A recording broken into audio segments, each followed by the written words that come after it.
ಇನ್ನು ಮತ್ತೊಂದು ಕಡೆ ಕಾಂಗ್ರೆಸ್ ನಡೆಗೆ ದಲಿತ ಮುಖಂಡ ಒಕ್ಕಲೇರಿ ರಾಜಪ್ಪ ಕೂಡ ಅಸಮಾಧಾನ ವ್ಯಕ್ತಪಡಿಸಿದ್ದಾರೆ. ನಜೀರ್ ಅಹಮದ್ ಪರವಾಗಿ ಅವರು ಕೂಡ ಬ್ಯಾಟ್ ಮಾಡಿದ್ದಾರೆ. ಅವರು ಕೇವಲ ಅಲ್ಪಸಂಖ್ಯಾತರ ನಾಯಕರಲ್ಲ, ನಮ್ಮೆಲ್ಲರ ನಾಯಕರು, ಅವರನ್ನ ವಜಾ ಮಾಡಿರುವಂತಹ ಕ್ರಮ ಸರಿಯಲ್ಲ ಅಂತ ಆಕ್ರೋಶ ವ್ಯಕ್ತಪಡಿಸಿದ್ದಾರೆ. ದಾವಣಗೆರೆಯಲ್ಲಿ 70 ವರ್ಷಗಳಿಂದ ಕಾಂಗ್ರೆಸ್ಗೆ ಅಲ್ಪಸಂಖ್ಯಾತರು ಮತ ಹಾಕಿದ್ದಾರೆ. ರಾಜ್ಯದಲ್ಲಿ ಮುಸ್ಲಿಮರು ಕಾಂಗ್ರೆಸ್ ಪರ ಮತ ಚಲಾಯಿಸ್ತಾ ಇದ್ದಾರೆ. ಇನ್ನು ಕಾಂಗ್ರೆಸ್ನಲ್ಲಿ ದಲಿತರು ಅಲ್ಪಸಂಖ್ಯಾತರ ಮೇಲೆ ಮಾತ್ರ ಶಿಸ್ತು ಕ್ರಮ ಆಗ್ತಾ ಇದೆ. ಇದನ್ನ ಅಲ್ಪಸಂಖ್ಯಾತರು ಗಂಭೀರವಾಗಿ ಪರಿಗಣಿಸಿದ್ರೆ ಕಾಂಗ್ರೆಸ್ಗೆ ಮುಂದಿನ ದಿನಗಳಲ್ಲಿ ಬಹಳಷ್ಟು ಕಷ್ಟ ಉಂಟಾಗುತ್ತೆ. ಈ ರೀತಿಯಾಗಿ ಕೋಲಾರದಲ್ಲಿ ದಲಿತ ಮುಖಂಡ ಒಕ್ಕಲೇರಿ ರಾಜಪ್ಪ ಅಸಮಾಧಾನ ವ್ಯಕ್ತಪಡಿಸಿದ್ದಾರೆ. ನಾವೆಲ್ಲ ಇವತ್ತು ಅಂಬೇಡ್ಕರ್ ಜಯಂತಿ ಕಾರ್ಯಕ್ರಮ ಸಡಗರದಲ್ಲಿದ್ವಿ.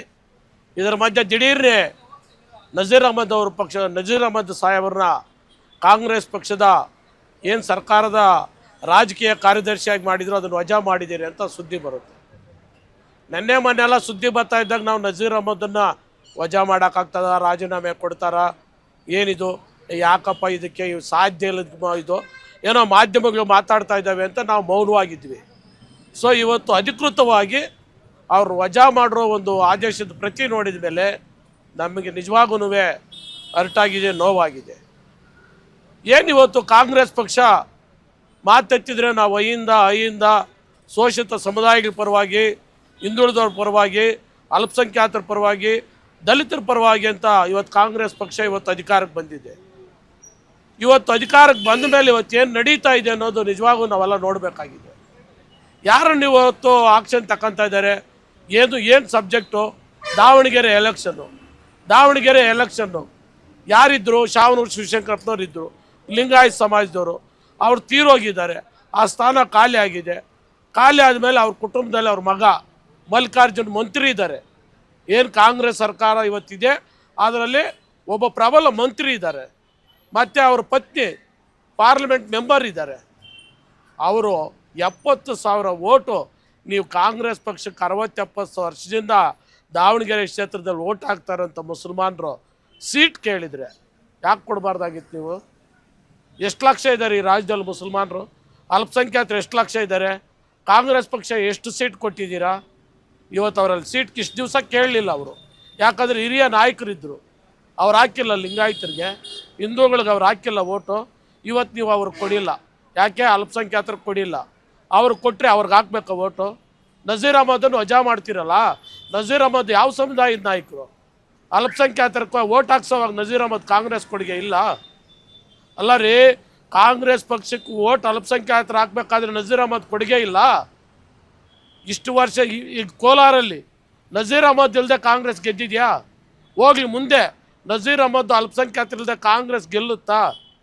ಕೋಲಾರ ಒಂದೇ ಅಲ್ಲ, 224 ಕ್ಷೇತ್ರದಲ್ಲಿ ಅಲ್ಪಸಂಖ್ಯಾತರು ಓಟ್ ಇಲ್ಲದೆ ಕಾಂಗ್ರೆಸ್ ಮುಂದೆ ಗೆಲ್ತದನ್ನೋ ಹೇಳಿ ಹೈಕಮಾಂಡ್ ಇವತ್ತೇನು ವಜಾ ಮಾಡಿದೆಯಲ್ಲ, ಅಲ್ಪಸಂಖ್ಯಾತರು ಕಾಂಗ್ರೆಸ್ ಬೇಕಾಗಿಲ್ಲ, ನೀವು ಪಕ್ಷದ ವಿರುದ್ಧ.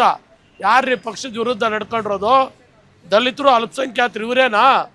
ರಾಜಣ್ಣ ಮಾತಾಡಿದ ತಕ್ಷಣ ನೀವು ಕ್ರಮ ತಕ್ಕಂತೀರಿ, ನಾಗೇಂದ್ರದ ಹಗರಣ ಬಂದ ತಕ್ಷಣ ಕ್ರಮ ತಕ್ಕಂತೀರಿ, ಆ ಅಲ್ಪಸಂಖ್ಯಾತರು ನಜೀರ್ ಅಹಮದ್ ಮೇಲೆ ಕ್ರಮ ತಕ್ಕಂತೀರಿ, ಬೇರೆಯವ್ರ ಮೇಲೆ ಯಾಕೆ ತಗೊಳಲ್ಲ? ಬಹಿರಂಗವಾಗಿ ಇವತ್ತು ಮಂತ್ರಿಗಳಾಗಿದ್ದಾರಲ್ಲ ಕಾಂಗ್ರೆಸ್ಸಲ್ಲಿ, BJP ಕ್ಯಾನ್ವಾಸ್ ಮಾಡಿದ್ರಲ್ರಿ. BJP ಕಾಂಗ್ರೆಸ್ ಕ್ಯಾಂಡಿಡೇಟ್ಗಳು ಸೋಲಿಸ್ತಾರ, ಅವ್ರನ್ನ ಮಂತ್ರಿ ಮಾಡ್ತೀರಿ. ಏನಿದು? ಯಾರ್ದು ಕಾಂಗ್ರೆಸ್ ಪಕ್ಷ? ನಮಗೆ ನಿಜವಾಗೂ ಹೇಳ್ತಾ ಇದ್ದೀನಿ, ಕಾಂಗ್ರೆಸ್ ಪಕ್ಷನ ನಾಶ ಮಾಡ್ತಾ ಇದ್ದಾರೆ ಇವರು. ಹೈಕಮಾಂಡ್ ನಡೆ ನಿಜವಾಗೂ ಕಾಂಗ್ರೆಸ್ ಪಕ್ಷನ ಮುಗಿಸ್ತಾ ಇದ್ದಾರೆ. ಕಾಂಗ್ರೆಸ್ ಪಕ್ಷದಲ್ಲಿರುವಂಥ ದಲಿತರು, ಅಲ್ಪಸಂಖ್ಯಾತರು, ಹಿಂದುಳಿದವ್ರು ಜೀತ ಮಾಡಬೇಕು, ಸೆಲ್ಲಾಗೇ ಇರಬೇಕು. SC ST ಸೆಲ್ ಐತಲ್ಲ ಕಾಂಗ್ರೆಸ್ ಪಕ್ಷ, ಅದ್ರಾಗೆ ಇರಬೇಕು. ಈಗ 3 ವರ್ಷ ಆಗಿದೆ ಕಾಂಗ್ರೆಸ್ ಪಕ್ಷ ಅಧಿಕಾರಕ್ಕೆ ಬಂದು, ಒಂದೇ ಒಂದು ಸರ್ಕಾರದ ನಾಮಿನಿ ರಿಸರ್ವೇಷನ್ ಇಲ್ಲದೆ ಕಾಂಗ್ರೆಸ್ ಪಕ್ಷದಲ್ಲಿ ಕೋಲಾರ ಜಿಲ್ಲೆನ ಕೊಟ್ಟಿಲ್ಲ. ಆದರೂ ದಲಿತರೆಲ್ಲ ಕೋಲಾರ ಜಿಲ್ಲೆನ ಕಾಂಗ್ರೆಸ್ಗೆ ಓಟ್ ಹಾಕ್ತೀರಿ. ಕಾಂಗ್ರೆಸ್ ಪಕ್ಷದಲ್ಲಿ ಇದುವರೆಗೂ ಒಬ್ಬ ದಲಿತನ್ನ ಜನರಲ್ ರಿಸರ್ವೇಷನ್ ಆಗಿದ್ದಾರೆ ಸೆಲ್ಲಾಗ, ಜನರಲ್ ಹಾಕಿ ಅವ್ರನ್ನ ತಗೊಂಡಿಲ್ಲ ರೀ. 30 ವರ್ಷ 20 ವರ್ಷದಿಂದ ಇದ್ದಾರೆ. KDA ಹುಟ್ಟಿದಾಗ ನಿಂಕ KDA ಚೇರ್ಮನ್ ದಲಿತರನ್ನು ಮಾಡಿಲ್ಲ. KMF ಅಲ್ಲಿ ಒಬ್ಬ ದಲಿತನ ಡೈರೆಕ್ಟರ್ ಮಾಡಿಲ್ಲ. ಯಾವುದೇ ಕೋಆಪರೇಟಿವ್ ಅಲ್ಲಿ ಮತ್ತು ಯಾವುದೇ ನಾಮಿನಿಗಳಲ್ಲಿ ಯಾರನ್ನೂ ಮಾಡಿಲ್ಲ. ತಿರುಗಿ ನೋಡಿದರೆ ನಮ್ದು ಅಹಿಂದ ಪಕ್ಷ, ದಲಿತರು, ಅಲ್ಪಸಂಖ್ಯಾತರು. ಹೌದು, ನಾವೇ ದಲಿತರು, ಅಲ್ಪಸಂಖ್ಯಾತರು ಇಲ್ಲ ಅಂದರೆ ಕಾಂಗ್ರೆಸ್ ಪಕ್ಷ 0. ಹೇಳಿ ಯಾರಾದರೂ, ಬೇಡ ಅಂತ ಹೇಳಿ ಇವ್ರು ಓಟು. ಕಾಂಗ್ರೆಸ್ ಪಕ್ಷ 0. ಇವತ್ತು ಈ ದೇಶದಲ್ಲಿ ಸ್ಥಿತಿಗೆ ಬರ. ಡೀಟೇಲ್ಸ್ ಅನ್ನ ಕೊಡ್ತಾ ಹೋಗ್ತಾರೆ ನಮ್ಮ ಕೋಲಾರದ ಪ್ರತಿನಿಧಿ ಸಮೀರ್. ಈಗ ನಜೀರ್ ಅಹಮದ್ ಅವರನ್ನ ರಾಜಕೀಯ ಕಾರ್ಯದರ್ಶಿ ಸ್ಥಾನದಿಂದ ವಜಾ ಮಾಡಿರುವಂಥದ್ದು ಕೋಲಾರದಲ್ಲಿ ಒಂದು ದೊಡ್ಡ ಮಟ್ಟಕ್ಕೆ ಆಕ್ರೋಶ ಭುಗಿಲೇಳುವಂತೆ ಮಾಡಿದೆ. ಸೊ ಬಹುಶಃ ಈ ಒಂದು ಆಕ್ರೋಶ ಏನಾದರೂ ಅಲ್ಲಿನ ಸ್ಥಳೀಯ ನಾಯಕರ ರಾಜೀನಾಮೆ ಪರ್ವಕ್ಕೂ ಕೂಡ ಸಾಕ್ಷಿಯಾಗುತ್ತಾ ಅಂತ?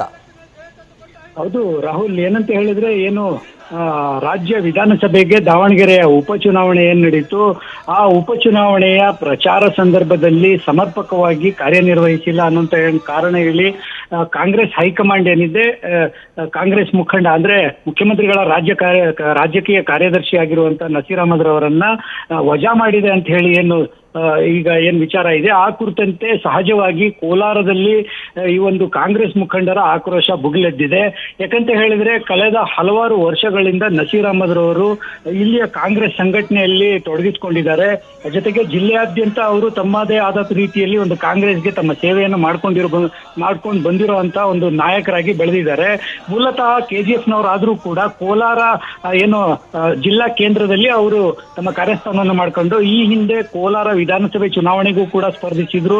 ತದನಂತರ ಅವರು ಪರಾಜಿತರಾದ್ರೂ ಕೂಡ ಕೋಲಾರದಲ್ಲಿ ಪಕ್ಷ ಸಂಘಟನೆಯನ್ನ ತಮ್ಮನ್ನ ಗುರುತಿಸ್ಕೊಂಡ್ರು. ಜೊತೆಗೆ ಅಂದ್ರೆ ಅವರು ಅಲ್ಪಸಂಖ್ಯಾತರ ನಾಯಕರಷ್ಟೇ ಅಲ್ಲ, ಬೇರೆ ಸಮುದಾಯದವರು ಕೂಡ ಒಡನಾಡಿಯಾಗಿದ್ರು. ಹಾಗಾಗಿ ಎಲ್ಲರ ಒಲವು ಗಳಿಸ್ಕೊಂಡು ಒಂದು ನಾಯಕರಾಗಿ ರೂಪುಗೊಂಡಿದ್ರು. ಆದ್ರೆ ವಿಧಾನಸಭೆ ಚುನಾವಣೆಯಲ್ಲಿ ಪರಾಜಿತರಾದ್ರೂ ಕೂಡ ಮುಂದೆ ಅವರು ಕಾಂಗ್ರೆಸ್ ಪಕ್ಷದಲ್ಲೇ ಗುರುತಿಸಿಕೊಂಡಿದ್ರು. ಆ ನಂತರ ಕಳೆದ ವಿಧಾನಸಭಾ ಚುನಾವಣೆ ಸಂದರ್ಭದಲ್ಲಿ ಕೂಡ ಅವರು ಸ್ಪರ್ಧೆ ಮಾಡ್ತಾರೆ, ಇರುವಂತ ನಾಯಕ ಕೋಲಾರದಲ್ಲಿ ಅವರು ಸ್ಪರ್ಧೆ ಮಾಡ್ತಾರೆ ಅಂತ ನಿರೀಕ್ಷೆ ಇತ್ತು. ಆದ್ರೆ ಸಿದ್ದರಾಮಯ್ಯನವರು ಅಲ್ಲಿ ಸ್ಪರ್ಧೆ ಮಾಡ್ತಾರೆ ಅಂತ ಹೇಳಿದ ನಂತರ ಇವರು ಹಿಂದಕ್ಕೆ ಹೋಗ್ತಾರೆ.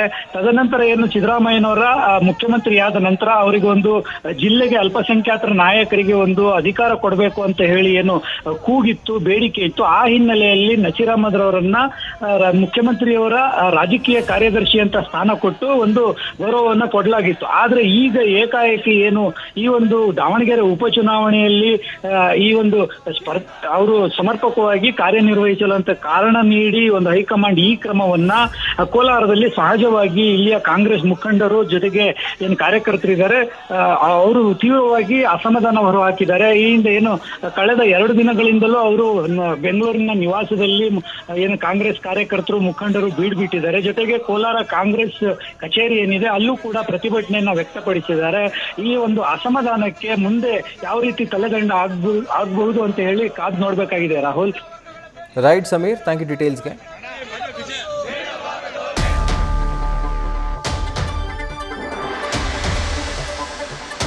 ನಾಳೆ ಸಿಎಂ ಸಿದ್ದರಾಮಯ್ಯ ಅವರನ್ನ ನಜೀರ್ ಅಹಮದ್ ಭೇಟಿಯಾಗುವಂತಹ ಸಾಧ್ಯತೆ ಇದೆ. ಸಿಎಂ ರಾಜಕೀಯ ಕಾರ್ಯದರ್ಶಿ ಸ್ಥಾನದಿಂದ ಅವರನ್ನ ಇವತ್ತು ವಜಾಗೊಳಿಸಲಾಗಿತ್ತು. ವಜಾಗೊಳಿಸಿದ್ರು ಕೂಡ ಸಿಎಂ ಭೇಟಿಯಾಗದೆ ಅವರು ದೂರ ಉಳಿದಿದ್ರು. ಈಗ ನಾಳೆಯೊಳಗೆ ಸಿಎಂ ಭೇಟಿಯಾಗಿ ಸಿಎಂ ಜೊತೆಗೆ ಮಾತುಕತೆ ನಡೆಸುವಂತಹ ಸಾಧ್ಯತೆ ಇದೆ ಅನ್ನುವಂತಹ ಮಾಹಿತಿ ಲಭ್ಯವಾಗ್ತಾ ಇದೆ. ಕಾಂಗ್ರೆಸ್ ಪಕ್ಷವನ್ನ ಉಪಚುನಾವಣೆ ಇಬ್ಬಾಗವಾಗಿಸಿದೆ. ಒಂದು ಕಡೆ ರಾಜೀನಾಮೆ ಪರ್ವಕ್ಕೆ ನಾಂದಿಯಾಡಿದ್ರೆ ಮಗದೊಂದು ಕಡೆಯಲ್ಲಿ ಕಾಂಗ್ರೆಸ್ನ ಒಳಗೇನೆ ಅಲ್ಪಸಂಖ್ಯಾತರು ವರ್ಸಸ್ ಅಲ್ಪಸಂಖ್ಯಾತರು ಅನ್ನೋ ರೀತಿಯಲ್ಲಿ ಈಗ ಅದು ಬಿಂಬಿತವಾಗಿರುವಂಥದ್ದು. ಆ್ಯಂಡ್ ಆ ಒಂದು ಒಳ ಜಗಳ ಈಗ ಬೀದಿಗೆ ಬಿದ್ದಿದೆ. ಇದರ ಪರಿಣಾಮವಾಗಿ ಆಗಲೇ ಹೇಳಿದ ಹಾಗೆ ಮೊದಲನೆಯದಾಗಿ KPCC ಮೈನಾರಿಟಿ ಸೆಲ್ನ ಪ್ರೆಸಿಡೆಂಟ್ ಸ್ಥಾನಕ್ಕೆ ಅಬ್ದುಲ್ ಜಬ್ಬಾರ್ ರಾಜೀನಾಮೆ ಸಲ್ಲಿಕೆ ಮಾಡಿದರು.